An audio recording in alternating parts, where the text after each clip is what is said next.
지난번에도 말씀드렸었는데 연우한테 사투리는 좀 안 써주셨으면 해요. 사투리가 뭐가 어쨌다고? 그러게, 사투리를 왜 쓰면 안 돼? 아니, 연우가 종종 어머님 말투를 따라하더라고요. 어린이집에서도 선생님들이 막 웃어요. 당연히 같이 보내는 시간이 많으니까 따라하겠지. 근데 그게 나쁜 건 아니잖아. 나쁘다는 게 아니라 말투가 이상하면 놀림 받을까봐 그렇죠. 그것도 다 한때일 거고, 커가면서 자연스럽게 엄마 아빠 말투 따라가겠지. 친구들도 표준어 쓸 거고. 지금 한창 말 배우는 시기잖아요. 그게 연우한테 영향이 갈까봐 그래요. 사투리 쓰면 좀 촌스럽잖아요. 촌스럽다니? 그러면 표준어 빼고는 사투리가 다 촌스럽다는 거야? 요즘에는 TV에서도 사투리 많이 나오잖아. 누구도 이상하게 생각하지 않는데 왜 연우한테는 사투리를 쓰지 말라는 건지 내 참 이해가 안 되네. 그래도 사투리는 고치면 좋잖아요. 오늘 이야기 속 주인공은 65세 조미숙 씨입니다. 그리고 그녀의 아들과 며느리에 관한 이야기이죠. 조 씨는 서울에 살고 있었지만 고향은 지방이었습니다. 20대까지 지방에 살았던 탓에 그녀의 말투엔 진한 고향의 향기가 묻어 있었습니다. 누구나 조 씨가 입을 열면 단번에 고향을 알 수 있었죠. 그게 불편했던 적은 없었습니다. 조 씨의 주변에도 사투리를 쓰는 사람이 무척이나 많았기 때문이었고 누구도 이상하게 여긴 적이 없었으니 말이죠. 하지만 며느리는 다른 모양이었습니다. 조 씨의 사투리를 손자가 따라한다며 주의를 줄 때부터 알아봤어야 했습니다. 나중에 손자가 조 씨와 만나는 것조차도 탐탁지 않게 여기는 며느리. 평생 써온 사투리를 어떻게 고치라는 것인지 몰랐습니다. 그저 시부모와의 만남이 달갑지 않은 것 같기도 했습니다. 그리고 그런 며느리의 말과 행동에 상처받은 조 씨에 대해선 아무 생각도 없는 아들. 손자가 사투리 하는 게 싫어 만나고 싶지 않다면 조 씨도 별 도리가 없었습니다. 자기 자식을 그렇게 키우겠다는데, 그래서 조부모와 등지고 살겠다는데, 조 씨는 아들 며느리의 소원대로 해주기로 마음먹었습니다. 조 씨는 20대에 상경을 해서 남편을 만나 결혼을 했습니다. 그리고 아들을 둘 낳고 쭉 서울에 살고 있었습니다. 아들 둘 모두 결혼을 했고 조 씨 부부와 그리 멀지 않은 곳에 살고 있었습니다. 그래서 명절이 아닌 때에도 만나기도 하고 가끔은 손주를 봐주기도 했습니다. 남들보다는 자식들과 꽤나 가깝게 지내는 편이었습니다. 그런데 둘째 아들네가 아이를 낳으면서 큰아들네보다는 좀 더 왕래를 자주 하게 되었습니다. 오셨어요? 그래? 연우가 그렇게 힘들게 하냐? 네, 어제부터 잠을 4시간밖에 못 잤어요. 아이고야, 얼른 들어가서 자. 연우는 내가 볼라니까. 감사해요, 어머님. 조 씨는 피곤해 보이는 며느리를 안방으로 밀어넣었습니다. 그리고는 며느리를 대신해서 손자를 봤습니다. 둘째 아들네와는 차 타고 15분 정도 거리에 살고 있었는데 신혼 때는 한 번도 못 와봤던 집이었는데 요즘에는 문지방이 닳도록 드나들고 있었습니다. 아이를 돌보기 힘들다며 며느리가 자주 SOS 요청을 했기 때문이었습니다. 큰아들은 아이가 둘이었는데 가끔 바쁠 때나 봐줬지 이렇게까지 봐줬던 적은 없었습니다.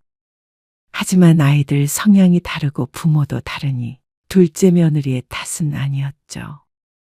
조 씨는 은퇴 후에 소소하게 일을 하다가 최근 들어서 집에서 쉬고 있었습니다. 마침 할 일도 없고 하니 작은 며느리가 부를 때마다 딱히 거절한 적 없이 찾아왔습니다. 연우 기저귀 갈았고 우유도 먹었다잉. 아, 제가 하려고 했는데. 배고파 하길래 줬어. 연우 아빠는 늦는다냐? 네. 오늘은 좀 늦어요. 혼자서 욕 본다. 두세 시간 지나고 안방에서 나온 며느리가 그나마 피곤함이 가신 기색으로 말했습니다. 감사해요. 무엇이? 내 손주 봐주는 건데. 조 씨는 대수롭지 않게 대꾸했습니다. 그리고 아들이 퇴근할 때까지 며느리를 좀 더 도와주다가 해가 졌을 때 집에 돌아왔습니다. 피곤하긴 했지만 그래도 며느리가 잠시라도 쉬었으니 다행이라고 생각했습니다. 그리고 그 뒤로 며느리가 복직을 하고 아이가 어린이집에 갈 때까지도 변함이 없었습니다.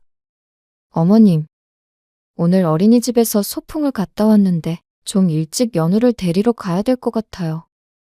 오늘은 어린이집에 늦게까지 못 있는다니? 있을 수는 있는데 다들 부모가 데리러 간다고 그러더라고요.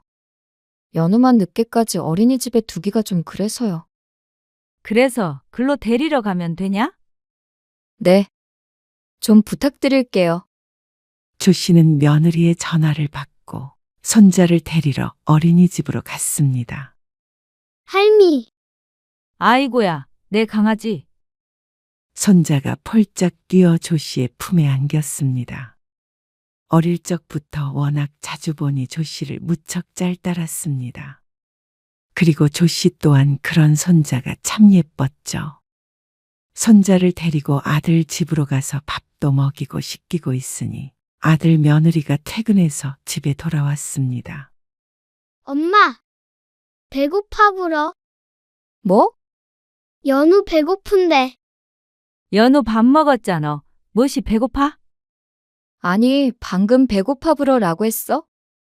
배고프다는 손자의 말에 조 씨가 의아해하고 있는 가운데 며느리는 다른 게 궁금한 모양이었습니다. 갑자기 손자를 다그치며 말했습니다. 연우, 너 왜 그렇게 말해? 배고파 불어? 배고파 불어 하면 안 돼. 안 되지. 손자는 고개를 갸웃거렸고 그 옆에서 조 씨도 똑같이 어리둥절했습니다. 뭐가 문제인지 조 씨도 몰랐죠. 배고파요. 라고 해야지. 뭐가 다른지 모르겠지만 며느리의 말에 손자는 고개를 끄덕였습니다. 말문이 트인 손자는 제잘제잘 떠들어대기 시작했습니다. 요즘 애가 따라하는 게 많아서요. 어머님 말투도 다 따라하더라고요.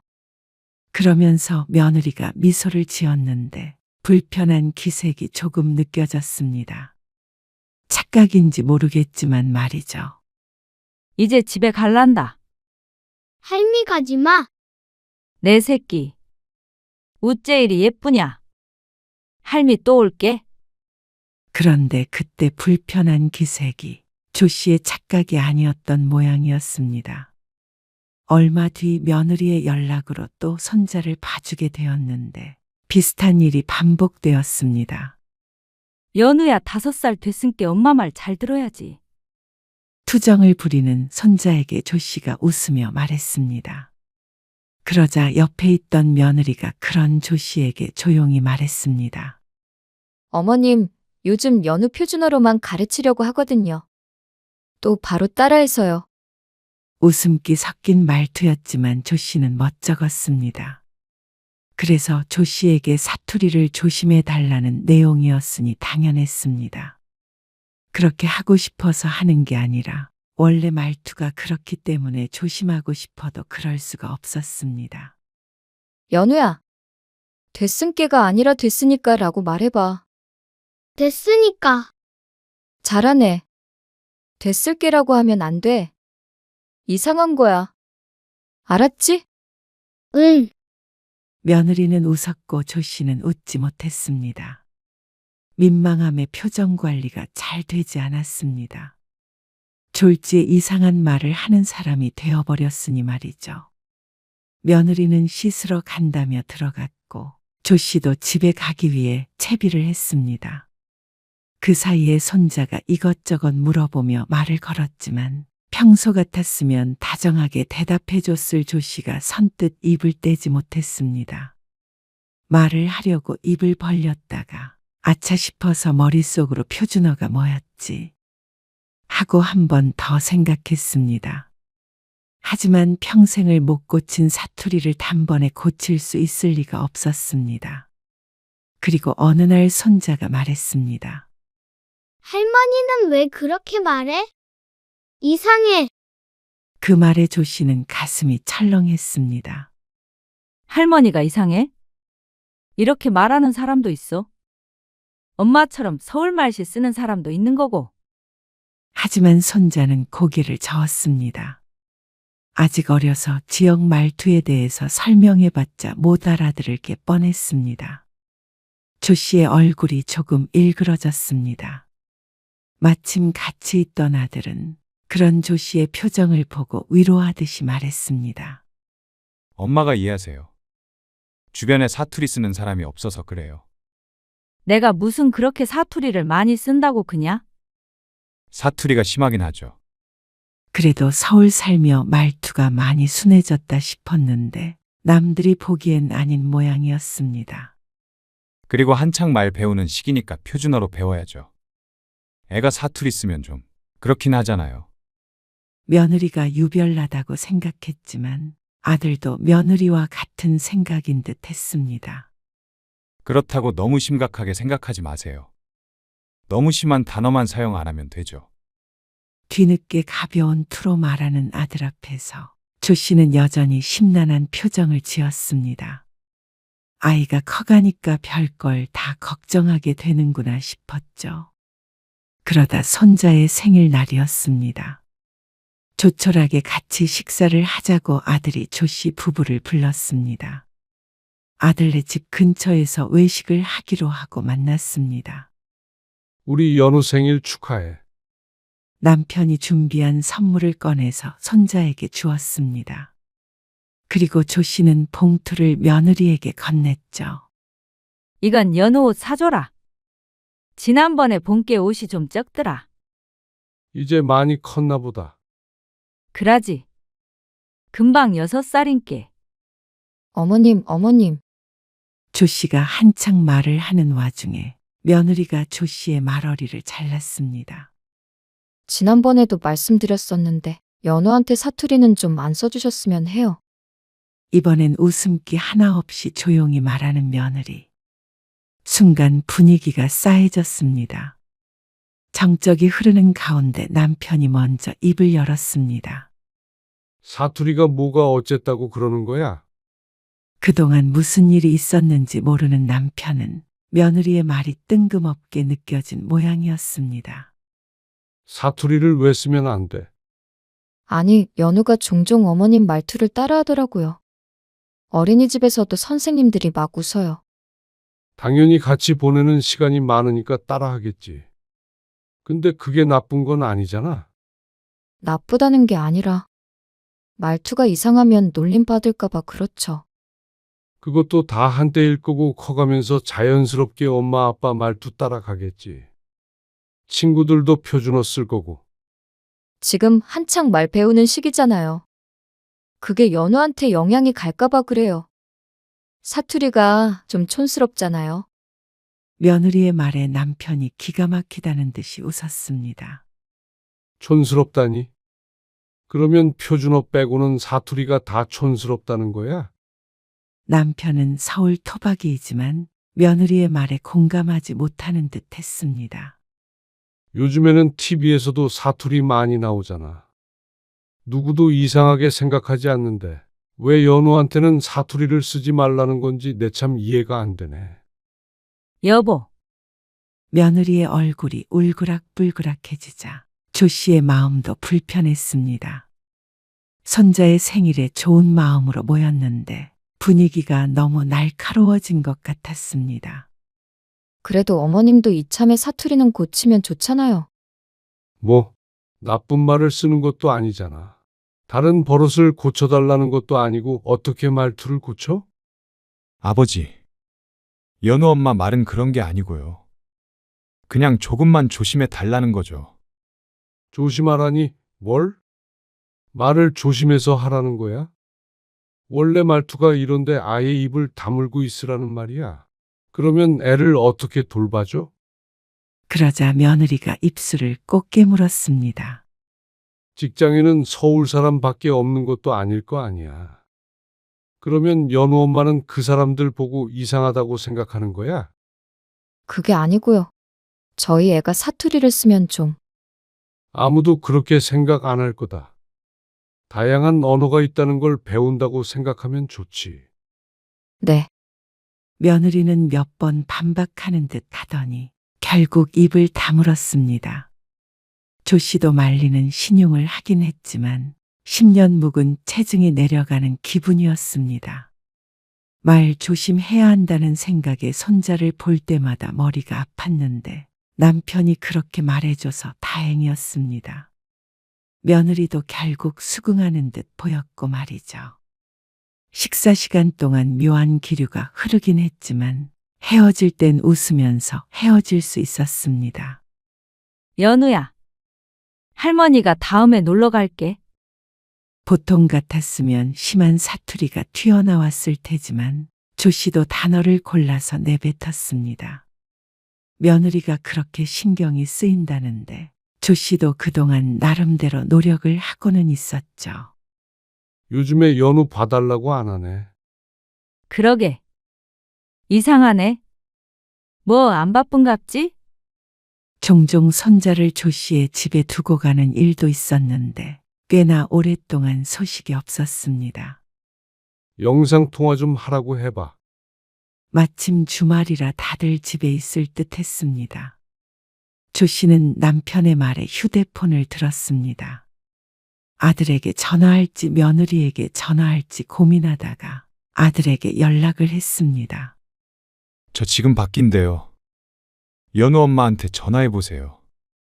집에서 연우랑 쉰다고 했어요. 알았다. 외출했다는 아들의 말에 조 씨가 며느리의 번호를 눌렀습니다. 바로 전화를 받지 않았습니다. 한참 신호가 가다가 이윽고 며느리의 목소리가 들렸습니다. 네, 어머님. 연우 엄마. 아버지가 연우 얼굴 좀 보고 싶다고 하는데 영상통화 할 시간 있냐? 아, 영상통화요. 바쁜가? 네. 좀 바쁘네요. 집에서 쉬고 있다더만. 아, 뭐 좀 하고 있어서요. 죄송해요. 이따가 시간 나면 전화 드릴게요. 그래? 그러면 이따가 안 바쁠 때 전화 줘라. 네, 전화를 끊자 남편도 대화를 들었는지 아쉬운 투로 물었습니다. 주말인데 바쁘대? 어째 바쁘다네. 그때 때마침 초등학교에 입학한 큰아들네 손녀딸에게서 전화가 왔습니다. 한 10분 통화를 하고 끊었고 점심밥까지 먹었는데 그때까지도 둘째 며느리에게서는 연락이 없었습니다. 막내 손주라 남편이 예뻐했는데 얼굴 구경하기가 참 힘들었죠. 전화해 볼까? 아니야, 됐어. 바쁜가 보지. 결국에 그날은 영상통화를 할 수 없었습니다. 다음 날도 그 다음 날에도 연락은 없었습니다. 까먹었나 보다 싶어서 다시 전화를 하지는 않았습니다. 바쁘다더니 그런가 보다 싶었죠. 그러다가 조 씨의 생일이었습니다. 보통은 생일 때 만나서 식사를 하는데 이번에는 아들이 자신의 집으로 오는 게 어떠냐고 했습니다. 일단은 전화를 끊고 며느리에게 물어보자 싶었습니다. 그런데 아들과는 얘기가 된 게 아니었는지 며느리가 펄쩍 뛰었습니다. 저희 집에 오신다고요? 연우 아빠가 그러던데. 아, 집에서 뭘 제가 해드리기도 좀 그렇고요. 그리고 그때도 제가 회사 일로 바빠요. 아, 주말에 보자고 그러던데. 주말에도 요즘 정신이 없네요. 며느리는 조 씨 부부의 방문을 꺼리는 기색이었습니다. 그리고 생일에 만나는 것 자체를 부담스러워하는 듯 했죠. 아, 바쁘면 어쩔 수 없지. 연우 아빠가 그러길래 혹시나 해서 물어본 거야. 네, 며느리는 죄송하다고 대답하더니 왜 상의도 없이 결정을 하느냐며 조 씨의 아들을 탓하는 말을 했습니다. 잘 들리지 않게 중얼거리며 말이죠. 전화를 끊고도 찜찜했습니다. 생일에 만나지 않는 것이야 상관이 없는데 그 반응이 이전과는 사뭇 달랐습니다. 늘 아이를 봐주기에 집에 오가는 게 큰일이 아니었는데 이제는 거리를 두는 것 같이 느껴졌죠. 그리고 그런 느낌이 틀리지 않았습니다. 한 달, 두 달이 지나도록 며느리에게서는 연락이 없었고 아이를 맡기겠다는 말도 하지 않았습니다. 그러자 어느 정도 며느리의 의도를 눈치채게 되었습니다. 사투리 문제로 의견이 부딪히던 날 이후로 그랬으니 말이죠. 그러던 어느 날이었습니다. 오랜만에 며느리에게서 연락이 왔습니다. 어머님, 저 연우 좀 부탁해도 될까요? 연우. 무슨 일로? 급히 모임에 가야 해서요. 연우 아빠랑 같이 가는 거라서 연우를 어떻게 할 수가 없네요. 그런데 어쩌지? 아버지가 허리가 불편해서 집을 비우기가 힘든데.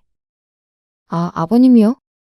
남편이 얼마 전에 욕실에서 넘어져서 허리를 다쳤는데 많이 나아지기는 했어도 부축이 필요해서 조 씨도 요즘에 외출을 잘하지 못했습니다. 며느리와 따로 연락할 일이 없어서 말한 적은 없었지만 말이죠. 며느리가 잠시 고민하더니 말을 이었습니다. 그러면 제가 나가는 길에 연우를 어머님 댁에 놓고 갈게요. 그건 괜찮죠? 솔직히 조 씨는 며느리의 부탁이 불편했습니다. 기분 상했다는 티를 그렇게 내더니 결국 애를 맡기겠다고 하는 며느리가 조금 괘씸하기도 했습니다. 그래, 그러면. 그렇게 해. 하지만 어쩌겠나 싶었습니다. 급한 일이라는데 안 도와주기도 미안했습니다. 전화를 끊자 남편이 물었습니다. 연우 맡기겠다고? 모임 간다고 그네요. 참나 얼굴 구경하기 힘들더니 그러게 오랜만이네. 여태 연락 한 통 없더니 남편은 어쩐지 못마땅한 기색이었습니다. 그래도 연우 오면 좋지. 남편도 투덜대긴 했지만 어린 손자가 예쁘긴 한 모양이었습니다. 아이고 우리 연우 왔어? 아픈 허리로 아이를 들어안으려고 하다가 조 씨에게 핀잔을 듣기도 했습니다. 조 씨 부부는 그렇게 아이와 함께 시간을 보냈습니다. 다음 날 데리러 온다기에 재우려고 이부자리를 준비하고 있던 때였습니다. 거실에서 손자의 울음소리가 들려왔습니다. 조 씨가 놀라서 얼른 가보자 소파에서 떨어졌는지 머리를 부여잡고 울고 있었습니다. 연우 넘어졌어? 남편도 나와서 아이를 달래는데 놀랐는지 울음을 그치지 않았죠. 소파가 그랬냐? 에이, 나쁜 소파? 우리 강아지한테 못된 짓 해부렸냐? 뗐지? 조 씨가 과장된 몸짓으로 소파를 때리는 신용을 하자 손자의 울음이 잦아들었습니다. 할미가 본께 연우 머리 암시랑도 안 한디.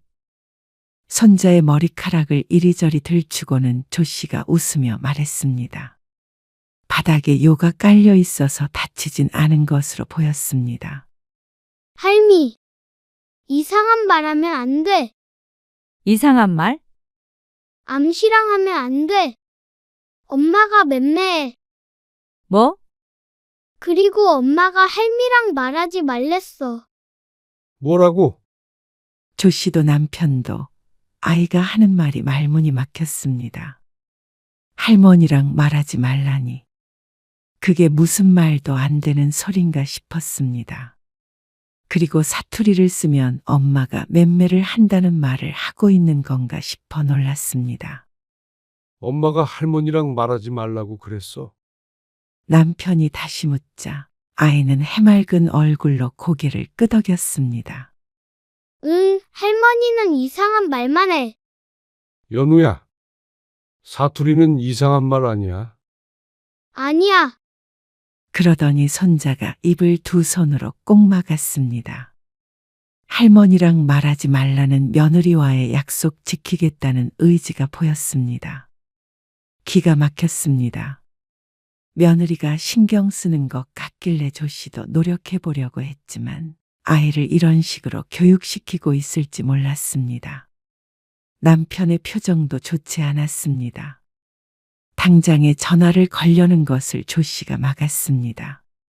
모임 중이라는데 전화해서 따지기에는 아들 며느리의 입장이 곤란할 테니 말이죠. 그리고 다음날 아들 며느리가 손자를 데리러 왔을 때 조 씨가 물었습니다. 연우한테 나랑 말하지 말라고 했냐? 네? 그게 무슨 말씀이세요? 연우가 그러던디. 할머니는 이상한 말 한 게 말하지 말라고 근다고. 연우 엄마가? 아, 아들이 며느리를 쳐다봤고 며느리는 난감한 얼굴이었습니다. 그런데 며느리의 표정이 그 말이 사실이라는 걸 증명하는 듯 했습니다. 지난번에도 말했잖냐? 어떻게 애 교육을 그렇게 시켜? 그날 이후로 애도 잘 안 맡기고 연락도 안 하던 며느리였습니다. 그날은 남편의 말에 수긍하는 듯 했지만 역시나 자신이 맞다고 생각한 모양이었습니다.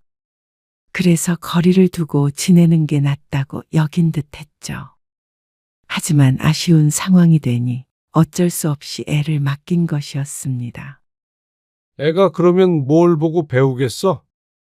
그러자 그 말에 빈정이 상했는지 며느리가 고개를 들고는 대꾸했습니다. 적어도 사투리를 배우지는 않겠죠. 뭐, 애가 이상한 말을 종종 하는데 그게 다 어머님 탓이잖아요. 저도 엄마로서 그러지 말라고 할 수 있는 거 아닌가요? 애가 그런 말투를 쓰면 듣기 싫잖아요. 그러면 그 지역 사는 애들이 하는 말은 다 듣기 싫은 거야? 솔직히 듣기 좋지는 않죠. 결국에는 커서 다 고쳐야 되잖아요. 사투리를 왜 고쳐야 하는데? 그러자 며느리는 잠시 대답이 없더니 고개를 절레절레 저었습니다. 마치 대화가 안 통한다는 듯한 몸짓이었습니다. 연우 교육은 제가 잘 할게요. 어머님, 아버님, 그러니까 간섭하지 말라는 듯 했습니다. 그게 그렇게 걱정되면 맡기지도 말아야지. 조 씨도 참지 못하고 며느리에게 쏘아붙였습니다. 급할 때는 잘만 애를 맡기더니 말투 가지고 괜한 시비를 거는 것 같았습니다. 애 봐주면서 말을 아예 안 할 수도 없는 노릇이고. 책도 읽어주고 근데 어떻게 사투리를 안 쓸 수가 있대? 표준어를 쓰시면 되잖아요. 그게 되면 이런 고민은 하지도 않았습니다. 어색하게 흉내를 낼 수는 있겠지만 이게 조 씨였습니다. 외국인에게 한국인처럼 유창하게 한국어를 해보란 소리와 비슷했습니다. 그러면 맡기지 말어. 나는 표준어 쓸 자신 없으니까. 엄마, 너무 그러지 마세요. 연우 엄마도 그런 뜻이 아니에요. 그런 뜻이 아니라니. 표준어 못 쓰면 한국말도 모르는 줄 아냐? 다시는 연우 맡길 생각 말어. 내 참 세상이 어떻게 돌아가는지. 남편도 화를 내자 아들 며느리는 아이를 챙겨서 집을 나섰습니다.